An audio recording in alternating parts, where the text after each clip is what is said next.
Okay, namaste everyone. Thank you for joining in this class, and I apologize for the delay due to some technical issue at my end. Anyways, so we were discussing the lords of the houses in different houses. Okay, so we had discussed till the till the seventh lord. Today we will be looking at the remaining lords. Okay, the eighth lord and the ninth lord, right? So the eighth lord, it is the karma that you will suffer in this lifetime. Okay, the eighth lord represents the karma that you have to suffer in this lifetime. Okay, and there are a few distinctions with regards to the eighth lord. Okay, eighth lord represents that karma which is adrida. Okay, adrida means which you cannot overcome. All right, someone has to take this karma away. That is adrida karma. Okay, someone has to take this karma away from you. It could be your guru, it could be a divine being or a deity whom you worship.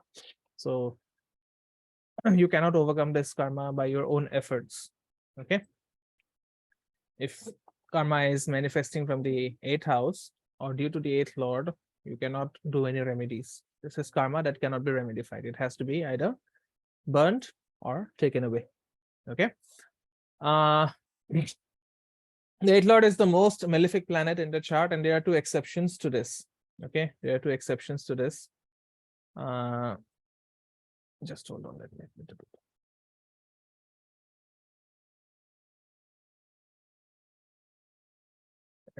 So the eighth lord is the most malefic in the chart, and there are two exceptions to it. The first exception is the sun cannot be the eighth lord, and the moon cannot be the eighth lord. Okay, what happens in those cases is, if the sun or the moon rule the eighth houses, then if the sun or the moon rule the eighth houses, then they delegate the responsibility to someone else. Okay, this will happen only in case of Capricorn ascendant as well as Sagittarius ascendant. Okay, if you look at Sagittarius Lagna, the moon will rule the eighth house, and if you look at Capricorn Lagna, the sun will rule the eighth house. In that case, for Sagittarius Lagna, the moon delegates the responsibility to Saturn for becoming the eighth lord. Okay, why? Because Saturn rules the third house for Sagittarius rising. Okay, and eighth from the eighth is the third house. So for Sagittarius Lagna, Saturn becomes the eighth lord.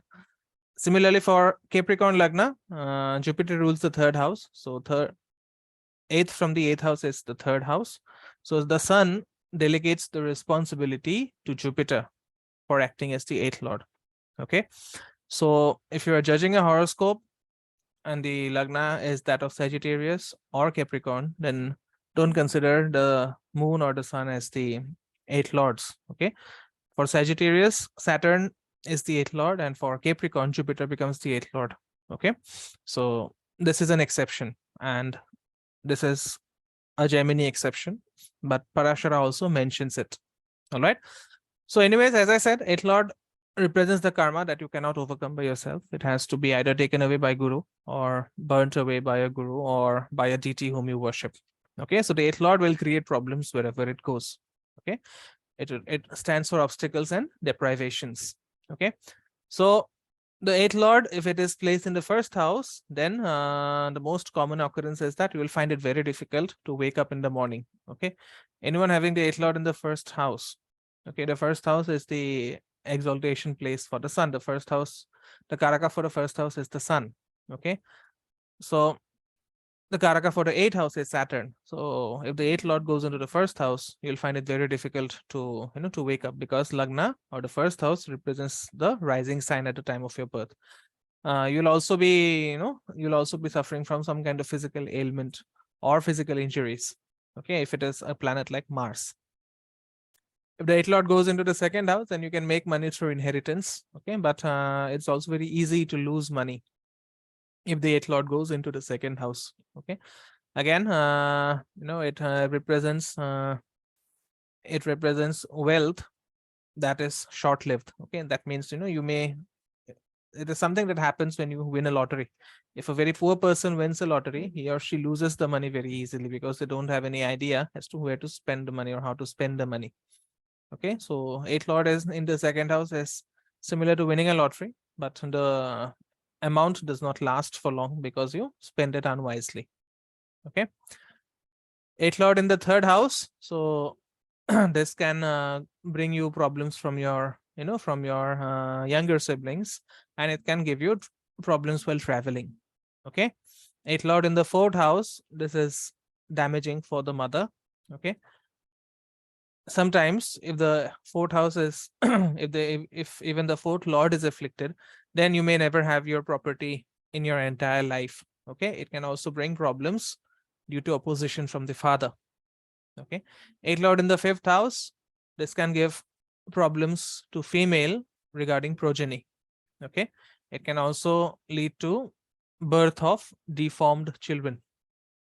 Okay, eighth lord in the sixth house, so this is a case of Viparit Raj Yoga, but this is not Viparit Raj Yoga does not come without diseases. Okay, because the sixth house is the house of diseases, so the eighth lord in the sixth house, it gives Viparit Raj Yoga, but that Viparit Raj Yoga will fructify only after you have a major disease. Okay, now sun being the eighth lord in the sixth house, it does not cause much problems, but it can make you very opposed to the government. Okay, moon as the eighth lord in the sixth house, it can give you problems with emotional management. That is, you can have very bad emotions. You can have a lack of emotional control. Mars as the eighth lord in the sixth house, it can give anger issues. Mercury as the eighth lord in the sixth house, it can make you a coward. It can make you very, very timid. Okay, Jupiter as the eighth lord in the sixth house, it can give problems with in your limbs or sexual organs. Okay, Venus as the eighth lord in the sixth house, it can give to diseases of the eyes. Okay, because Venus represents eyes, right? One of the names of Venus is Sulakshana. Okay, Saturn as the eighth lord in the sixth house, it can give diseases of bones or diseases of oral cavity. Okay, then the eighth lord in the seventh house, this can be very damaging for your marriage. Okay, and if the eighth lord is associated with another malefic in the seventh house, it can lead to a lot of suffering at the hands of the spouse. Okay, just hold on.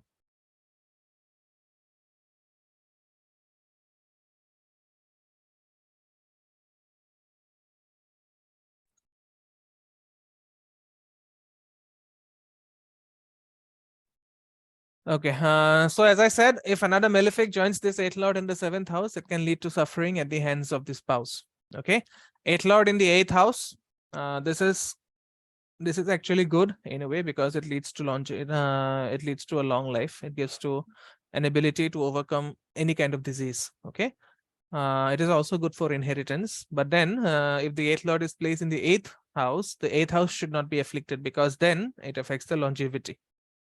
Okay, eighth lord in the ninth house. This is the most This is the most damaging position for the eighth lord to be in, because the ninth house is the house of dharma and the eighth house is the house of adharma.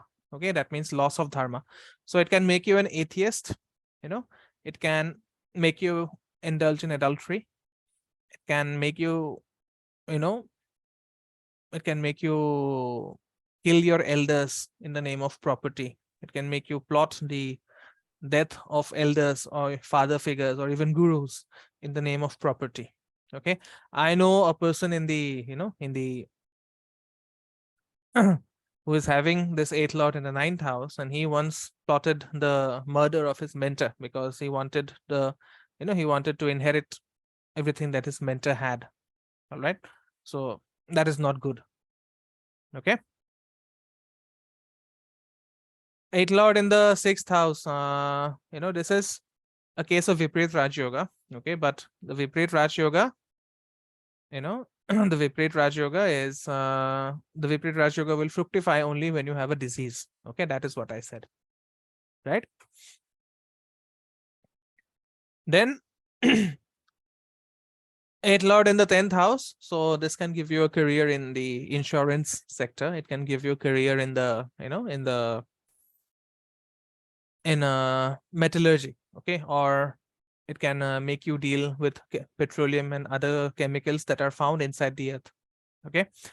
And eighth lord in the 11th house, so it gives you a very miserable childhood. I've seen this in many cases. Okay, the childhood, if a person has the eighth lord in the 11th house, the childhood can be pretty much miserable. Okay, but it is also good in a way. 11th house is like a double-edged sword. Okay, but although these people, they have a miserable childhood, they become prosperous in later age. Okay. Again, eighth lord in the 12th house. So this is again a case of Viparit Raj Yoga, but this Viparit Raj Yoga will fructify only if you spend a lot. Okay. Eighth lord in the 12th house, you will be inclined to spend a lot. But if you do that spending, you'll get more money. Okay, you'll get more money. If you think that you will be a very, if you act very miserly, when the eighth lord is in the 12th house, you'll actually get diseases. Okay. And the bad thing is that it makes you a hoarder of resources. Okay. Now, ninth lord in different houses. So ninth lord is your fortune, is your virtue. Okay, ninth lord represents your purushartha. Okay, yeah. So Sandra says, I have eighth lord in the 11th house, rough childhood. Yes, but you will be prospering in your, as you progress in life. Okay, so ninth lord is your purushartha. Okay, that means the ability to, to make your own fortune. Okay, fifth house is the house of Purva Punya. That means whatever good karmas you have done in the previous life, if you have done a lot of good karmas, you will have a super strong fifth house, right? Ninth house is the efforts that you're putting to repair your destiny. Okay. So, ninth lord, as I said, it ensures fortune and virtue. So if the ninth lord is in the first house, it implies that you will be very, you'd be very fortunate. Fortune comes to you easily. Okay, you don't have to make your own destiny, you don't have to create your own fortune will come to you. That take me, and it makes you earn favors from the government in the modern times. Okay, ninth lord in the second house, so this ninth lord will do good wherever it goes. Okay, just like the eighth lord will do bad wherever it goes, the ninth lord will make you put efforts with regards to matters in that house. Okay, so if ninth lord is in the second house, then your wealth will be usually self-made. Okay, you'll not like to go for a job, but you'll like to make your own wealth. You'll not like to inherit your father's wealth as such. Okay, it also makes you very, very learned, because second house is the house of your kindergarten education. Okay, ninth lord in the third house, it makes you very courageous. Okay, it makes you, it makes you lucky in terms of younger siblings. All right, and it gives you a very charming personality. Okay, ninth lord in the fourth house, so it brings a lot of comfort from the mother as well as the father, and it makes you, own a lot of property. Okay, that means you can get a lot of property from your parents. Ninth lord in the fifth house, so this is, this means you are very, you have a deep sense of devotion within you. Okay, you are religiously inclined, and you'd be inclined towards learning different subjects. Okay, ninth lord in the sixth house, this is not a good position because it implies loss of bhagya, and it also gives a lot of enemies. Okay, it gives a lot of enemies, particularly from the maternal side. All right, and it can also make you very sickly. Okay, it can also bring you a lot of diseases. Okay, native will have job if in the second house. Yes, the native will have a money, will have the means to earn his bread and butter, but towards the, as they progress, they would like to make their own wealth, or they would like to multiply their own wealth. Okay, then ninth lord in the seventh house, it makes you lucky after you get married. Okay, and it's also good for your spouse.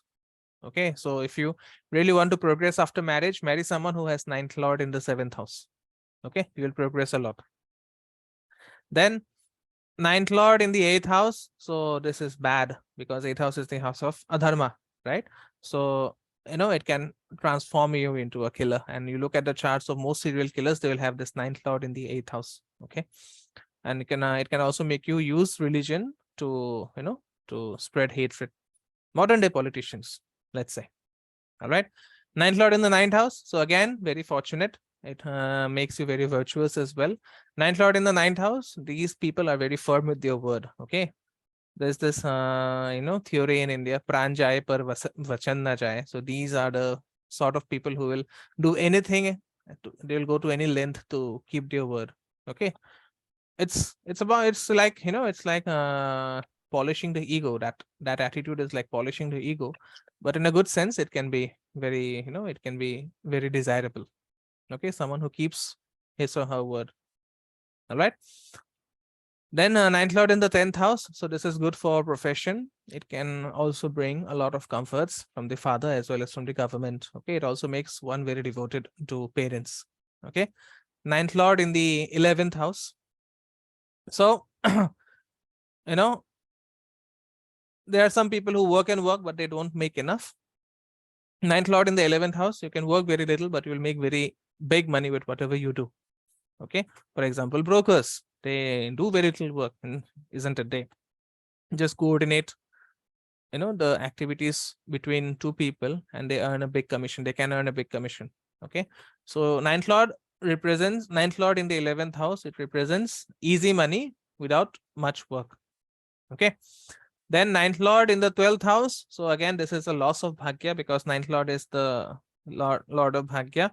12th house is the house of 12th house is the house of loss, so it implies loss of bhagya. And usually these people, they donate a lot of paternal property in the name of charity. Okay, but they can be scholars too. Okay, they can be scholars too, but if you have the ninth lord in the 12th house, then the immediate remedy would be to settle in a place which is far away from your birthplace. Okay, which is in a foreign land preferably. All right, then 10th lord. So this is your the 10th house is what you give to the world. It is the house which does not belong to you. It belongs to the world. Okay, here the sun gets digbala, here Mars gets digbala. Okay, so the 10th house is everything that 10th house is everything related to your status, your fame. It has also a lot to do with how you complete work. Okay, if you're if you have fury or fire planets in the 10th house, it's really good, because then it implies you do work, or you can complete work very easily. Okay, you're a very efficient worker.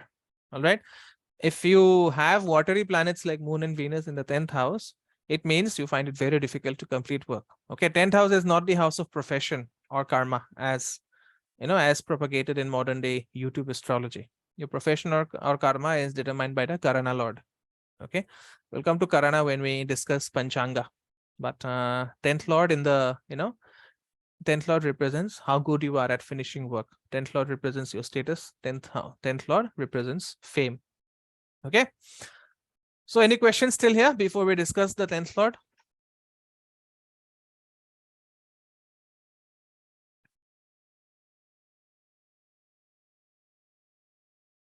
Saturn in the 10th, it makes you very close-minded. Okay, it makes you very close-minded. You will not be able to compromise even one bit. Okay, Saturn in the 10th lord, don't go to fight with anyone. You will be the loser. If you go to fight with anyone, you will be the battle will have only one loser, that is you. Okay, Saturn in the 10th lord, never fight with anyone. Okay, try to negotiate. Moon in the 10th house, it makes you very, it makes you prone to procrastination. You'll find it very difficult to start anything that you have begun. Okay, if you have begun something, you'll find it very difficult to complete that. Okay, it will also give you the tendency of hopping from one work to the other without completing the work that you are doing. All right, suppose you're reading a book, without completing that book which you're reading, you will go for another book. All right, so it is something that is known as shiny object syndrome. Okay, Jupiter in the 10th becomes debilitated. No, it happens only in case of Capricorn. Okay, but Jupiter in the 10th, it makes you very disciplined. Number one. Number two, Jupiter in the 10th, you can earn money from whatever work you do. Okay, even if you're cleaning drains, you will find a way to earn money from that. Okay, then Ketu in the 10th, it makes you take up more work than you can handle. Okay, it makes you have a very messy table. Ketu is actually good in the 10th, can accomplish a lot. Someone who, someone who has Ketu in the 10th, they will do much more work as compared to what other people will do. But it Okay, is with Mercury, sir. it's at Mercury, it's good. If it is at Mercury, it's still good, because what happens, someone is, please mute it yourself. Yeah, just hold on. Someone has to mute, someone is unmuted. Okay, even if Ketu is at Mercury, Mercury gives you a very, Mercury gives a very, what to say, it gives you a very good vision to execute short-term goals. Mercury in the 10th is good because Mercury is the Karaka for the 10th house. Okay, the 10th house is the house having the largest number of Karakas. Sun is one of the Karakas because, without the sun, you cannot find work. Moon is the Karaka because whatever work you do, you have to like that work. If you don't like your work, you will not be, excelling in that. Mercury is the Karaka because if you're doing work for others, if you're working for the world, then you will want to earn money from that. You would not want to do it for free. Okay. Saturn, I guess, is the Karaka because in order to make money from your work, after liking your work, you have to be, you have to work hard enough. All right. So Saturn in the 10th, that is the reason Bikong works very hard from, from from the beginning of the week till the end of the week. He is always at the bank. Yes, doing a very monotonous type of work. All right. Anyways, so the 10th lord, it is not as auspicious as the 9th lord, but it is, it is equally powerful. So if it is in the first house, it makes you very learned. This is a case of Simhasan Yoga. Okay, 10th house is your, is your throne. Okay, that is the reason the sun gets Digbala there. Okay, so it makes you very learned. It gives you a lot of comforts from the father. It gives you a lot of devotion to the father. Okay, but then 10th lord in the first house also has its drawbacks. It makes you, it makes you opposed to the ideology of the mother, of your mother, that is. Okay, 10th lord in the second house, very good for, very good for saving habits. Okay, it makes you have good virtues. It also makes you do a lot of charity. Okay, 10th lord in the third house, you will try to, you will try to make money by your own efforts. Okay, fame will come by your own efforts. 10th lord in the third house, if you want fame, anyone who has 10th lord in the third house, if you want fame, then please start doing your own thing. Okay, don't be dependent on a job or don't be dependent on your parents. Start doing something of your own, and you will, you will do a lot of good to yourself. Okay, 10th lord in the fourth house, so this brings devotion to the mother. It also brings a lot of material prosperity in terms of land, property, and vehicles. Okay, 10th lord in the fifth house. Okay, 10th lord in the fifth house, so this brings a lot of wealth after childbirth. Okay, so if anyone has, has 10th lord in the fifth house, then please get married if you are not married already, and then try to have kids. You will prosper a lot thereafter. Okay, it also makes you fond of music and dance if you have 10th lord in the fifth house. 10th lord in the sixth house, so it means you'll be engaged in some kind of a routine job. Okay, you'll be engaged in some kind of a routine job that makes you work your ass off, every day, even on Sundays. Okay, so you have to work really, really hard to make money. But then it also, it also represents skills. Okay, so if you have 10th lord in the, if you have 10th lord in the sixth house, you can have a lot of skills as an individual. Okay, then 10th lord in the seventh house, so this can bring fortune from the wife. Okay, this can bring fortune from the wife. This can also, make you change a job or lose a job after marriage. Okay, so be careful if you have 10th lord in the seventh house after marriage. You can just lose your job. You got married and the job is gone. Okay, so yeah, Twinkleji has it. Then 10th lord in the eighth house, so it makes you work in areas which are, which are, let's say, hidden from the common public, for example, in financial institutions. Okay, but then it can also make you very, very, it can also make you very, very wicked. Okay, it can make you very, very ruthless. Ruthless is the word, not wicked. Okay. 10th lord in the 9th house, not good. Okay, because it can imply that you have to work very hard for very little pay. Okay, so 9th house is the only place where the 10th lord does not do much, does not do good. Okay, 10th lord in the 10th house, again, this is very good for fame. It brings a lot of fame with whatever work you do, and it gives you a lot of comfort. That means the rewards are huge for whatever work you do. 10th lord in the 11th house, this is the best position for the 10th lord to be in, because it makes you very content. Okay, people are not content. That is a serious problem in the modern day world. People are not content with whatever they do. But if you have 10th lord in the 11th house, you'll be very content. Even if you're earning very little, you'll be still content with whatever work you do. You'll be happy with your work. Okay, so it brings a lot of contentment. 10th house in the 10th lord in the 12th house. So it implies, short-term work. It can imply sudden loss of job. Okay.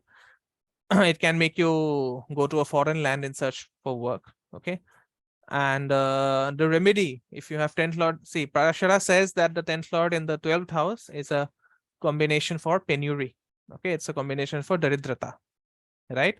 So if you have the 10th lord in the 12th house, it means that you need to have a career where you work at night. Okay, for example, you're working at a call center where you are required to do night shifts. Okay, try to find something which requires you to, if you're finding a job, that is, try to find something that requires you to work late night. You will be very, very successful in your career. Okay, Pablo Picasso had 10th lord in the 12th house. He was not poor. He was one of the most wealthiest painters that we had. And what he used to do, he used to sleep during the day and he used to paint at night. Okay, that made him successful. But this is a remedy that I usually give to my clients. If you have 10th lord in the 12th house, please work, please have a career that requires you to work night shifts. Okay, I have a, I have a gentleman. He's almost like my elder brother. He lives near my Guruji's place. Okay, by profession, he is a driver, but he has around 15 or 18, buses, which give him a lot of income. And what does he do? He drives his night super. Yeah, he loves his job. Okay, he drives night supers. He loves his job, and he sleeps during the day. Okay, so that he has 10th lord in the 12th house. Okay, so he's not poor. He is not a daridra, right? So you have to find a way to maneuver what the planets are, trying to do to you. Okay, so that's it in this class. We will not proceed further. In the next class, we will be looking at the other two lords, the 11th house or the 11th lord, which is the villain in the chart, and then the 12th lord, okay, which is much malign, but 12th lord is not as harmful as the 6th lord or the 8th lord. Guruji, like this, have remedy of other house placements. You will need 12 lords in the 12 houses, so 144 remedies. That would become a course in itself. Okay. So, anyways. Sir, one question. Yeah. If the 10th lord is in 11th in D1 chart, but when we check, Chalit, what that time, whatever the Chalit chart says, Bhava Chalit. So it goes in 12th. So do we take the like reading of 10th in 12th or 10th in 11th? No. In that case, consider 10th in 11th, not the 12th house. Chalit is a very different way to look at charts. That's why I wanted to ask. Yeah. Chalit is very different. Chalit is completely different. You will not, you will not look at Chalit in the regular fashion. It's a very different way of looking at charts. Okay, maybe we can have a session on how to read Bhava Chalit. That would be a better option, because most people, I've seen this in most people, they try to read everything simultaneously. They try to read D1 and they look at the Chalit chart, and then again they look at D9, and then the prediction becomes very, very bad. Okay, this is one of the bad things that have happened because of YouTube. YouTube has done a lot of service to astrology because it has brought astrology closer to the masses. But the bad thing is you come across a lot of astrologers on YouTube, and all of these astrologers, they are good in their own thing, right? They give their own techniques. But what happens is when you watch a lot of these astrologers simultaneously, then the brain tends to mix up everything. So in the end, what happens is you mix up Parashara with KP, you mix up Jaimini with Lal Kitab, and the list goes on and on and on. Okay. All right then. Any more questions? So it would be great if you can do the session on Chalit. Yeah. We will. Let's see if I can manage the time. Okay, it's Okay. time management has become a issue. Yes. Yes, sir. Okay. Does ninth lord in ninth means short father's life? Not really. For father's longevity, you have to see the 8th house from the 9th house. Okay, that means you have to see the 4th house. Okay, so the 4th house will be afflicted if father's longevity is less. Okay. All right then, 9th lord in the 8th. This is bad. Okay, this is the worst position for the 9th lord to be in because it implies loss of bhagya. Right, 8th house is the house of adharma. Right, so the 9th lord, if it goes into the 8th house, it can make you earn money by cheating others. Okay, now some people would say it's good. Maybe it is, but in conventional terms, it's not good. Okay.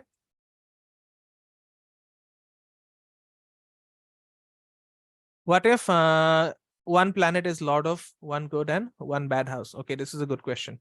Yeah, so like 5th and 8th house. So if a planet is a lord, is simultaneously lording a good house and a bad house, then see which house the planet is placed, which house the lord is placed. For example, say a planet is lording the 8th house and the 5th house. Now see where that lord is going.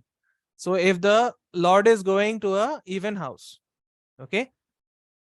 Yeah, so for Leo, Jupiter is the 5th lord and the 8th lord. So suppose Jupiter is going to the 3rd house. Let's say Jupiter is going to the 3rd house, then it will behave as the 8th lord. If Jupiter is going to the, say, 4th house, then it will behave as the 5th lord. Okay, getting it, I hope. Yes, for Leo, Jupiter is the 5th lord and the 8th lord. See where the Jupiter goes. Okay, so if Jupiter is going into the 3rd house, which is a odd house, okay, in that case, it will behave as the 8th lord. And if the Jupiter is going to, yeah, it's the same concept. It's the same concept. Okay, if it is going into if it is going into an odd house, it will behave as the even lord. If it is going into an even house, it will behave as the odd lord. Okay, so in this case, in Twinkle G's question, she says Jupiter is going into the 7th house, so it will behave as the 8th lord. Again, in Shannon's case, it is going to the 9th house, so again it will behave as the 8th lord. Okay, all right.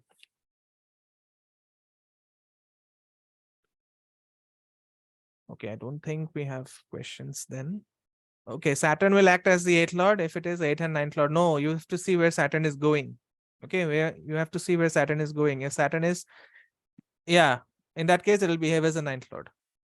Okay, it will behave more as the 9th lord. Of course, it will give you results with regards to the 8th house matters also, but it will behave more as the 9th lord. Saturn as the 8th and 9th lord in the 8th house will make it behave as the 9th lord. Okay.